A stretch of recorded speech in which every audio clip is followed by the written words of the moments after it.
Please, if you take one thing away from this current series of episodes, remember to use more lube. By that I mean do what you need to do to make life easier and more comfortable and more pleasurable for you in the moment. The analogy overall, I think, works for bicycle chains also, by the way, so feel free to pretend I'm talking about that if you prefer, other than this next little bit here. Maybe, hopefully, this has changed since I first started having sex, but I remember it feeling awkward culturally to have safer sex conversations. And that some people felt like it felt weird or took them out of the moment if we stopped to find or apply lube or gloves or whatever we needed to be safer or more comfortable. Yes, this is about pleasure and comfort in the moment, and it's also about avoiding potential ongoing injury or pain from ignoring or pushing through that discomfort. That works for lubricating a bicycle chain as well, because if the bike needs it and you ride anyway, it can cause damage or even an accident if it comes, off the chain. Sensory needs are only the tip of the iceberg here because I'm also talking about all the other needs we've been touching on for the last couple of months in the series: monotropic needs, intensity needs, existential needs, potentially those needs for a feeling of progress or mastery, alignment with your values. The reason I'm using this particular analogy and emphasizing comfort in the moment is, of course, that whole pile of needs, all those big things, they're impossible to address all at once. And many of us have trouble knowing what we need, especially on that larger scale. But if we learn what comfort feels like, what safety feels like, what pleasure feels like in the moment, and if we lean into that more and more on a momentary and daily basis, I've seen that it starts to turn into information that feeds into the big picture. For example, I used to perform a lot as a musician. I loved elements of it quite a bit. I identified as a performer. I assumed I would be doing that for my whole life. But when I started learning what autism meant for me and how much rest and transition time and recovery I ended up needing after performing, I started to realize that the rush of being on stage overall wasn't worth it to me, at least not on a really regular basis. So now I largely do session recording where I don't have to think about my face or my body, and I can just focus on the sound. It's so much less stressful for me. It's a totally different experience. It takes less of a toll on my body and brain. I didn't have to just completely stop doing the part of it that I enjoyed. I found a different way to do it without causing myself that discomfort or even damage. On the sensory needs front, what I often find myself doing, especially in social settings, so if I'm hanging out with people, I'll be sitting there and essentially arguing with myself or almost trying to talk myself out of needing accommodations or using accommodations. I'll be going back and forth with myself about, is the light actually that bright? Is the sound actually that loud?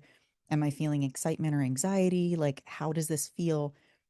And that whole time, whatever the sensory irritant is building up because it's still happening while I'm sitting here arguing with myself.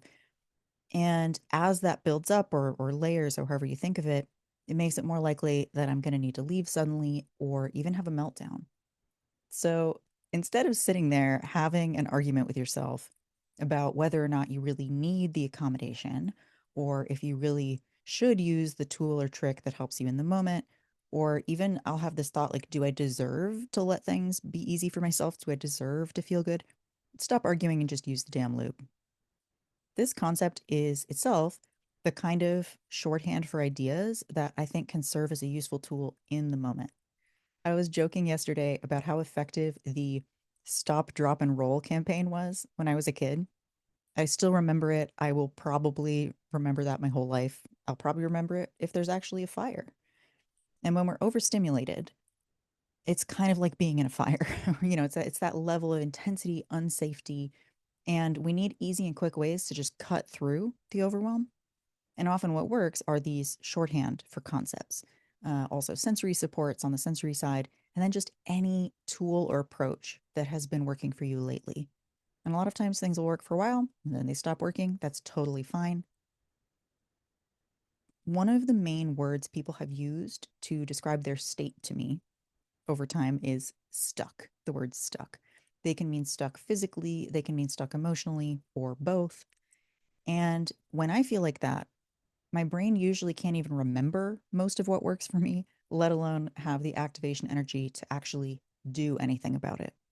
I need simple and easy language that cuts through and feels doable right now, which can also include choosing to rest or to stay where I am. By the way, I wanted to say that because the goal is not always to go straight from a stuck state into like big motion or doing the thing.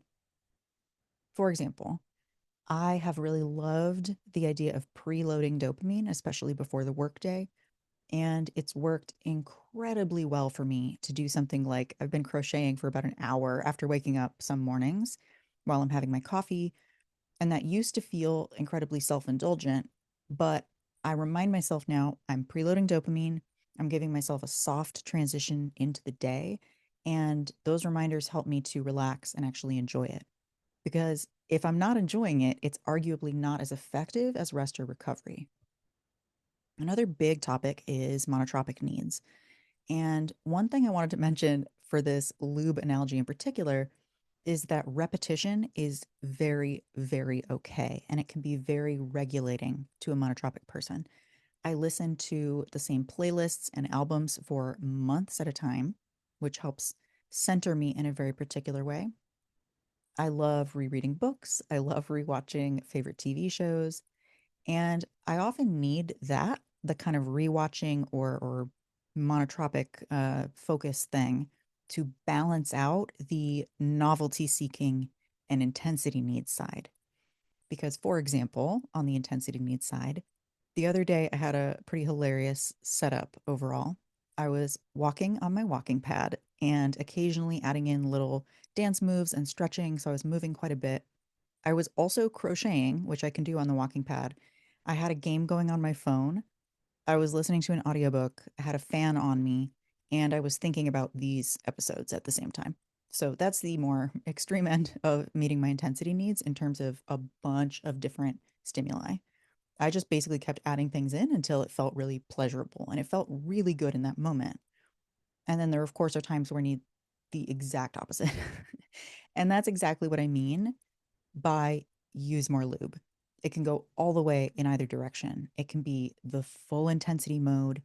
It can be full cozy mode with a weighted blanket and watching Avatar The Last Airbender for the 10th time. It's one of my favorite shows. Never apologize to me for doing what feels good. One little warning here is I think there's a pull toward trying to find the perfect system that will make everything feel this way. So, when I'm talking about feeling good or this kind of moment to moment feeling, it's more about the way the body feels. And I think a lot of us have this idea that if I just find the perfect system, I will be able to feel like this all the time. And what I've found is that there are no tools or systems that exist in the world that externalize what my brain can do. If you have a complex brain, those tools simply don't exist. Nobody has bothered to build something that mimics how my brain organizes and does creative work. And especially if a lot of your processing is in forms other than verbal and again beyond visual, like there's a lot of ways that our brains work. What that means for me in lieu of these systems existing is that I need a lot of time to do what I call percolate. I just need to let the thoughts bubble slowly. So an example would be when I took a month off this podcast and went camping, and the idea for this series came up because there was space for those ideas to actually come out, basically. And when I was planning it out, I made multiple big mind maps, like big, 11 by 17 paper, lots of colors, lots of notes on them. I had post-it notes. I was drawing lines between things. And I wasn't trying to make that look beautiful or organized because the system for capture is not the end goal. The end goal was a series of episodes that make sense together and interweaves in a useful way. The final and very important element of what lubricates my daily life experience is doing less and making space for what I do want. Maybe it's demand avoidance, but I have never done well with fighting what I don't want, such as fighting time on my phone. But when I'm doing what I love, I will forget to look at my phone for hours and I will lose track of where my phone even is. I will lose my phone for hours at a time. I will say, if you are relatively new to any of these ideas, you may find that rest and doing less is actually uncomfortable and makes the body feel uncomfortable. And that's okay. It's actually normal. It's also okay to, for now or whenever or cyclically, lean into the intensity side. And I would say, especially if you are a very intense person and if you have not allowed yourself to explore that intensity because of the way people react to you, like if part of your masking is masking your intensity, it can be really pleasurable to lean into the intensity side. So, again, I'm not saying to do less or to not do the intensity thing, but those also tend to go back and forth. Like I said, I'll need like a super intense period and then I'll need that rest time, and they really balance each other out. So you may eventually find that even if you're not comfortable with rest now, eventually you may find that that deep rest time balances out intense engagement. And either way, let it be easier for yourself. Use what works. Ignore the noise. Ignore advice that doesn't work for you. Use more lube. If you want to join us next week for a couple of free workshops coming out of the whack-a-mole episode and learning how to work with overwhelm, that link is in the show notes. And it's part of the lead up to a live round of the Love Your Brain course in September and October 2025. And that course is about figuring out what works for you and cutting through the bullshit of traditional advice around systems and tools. Thank you, and I'll talk to you next week.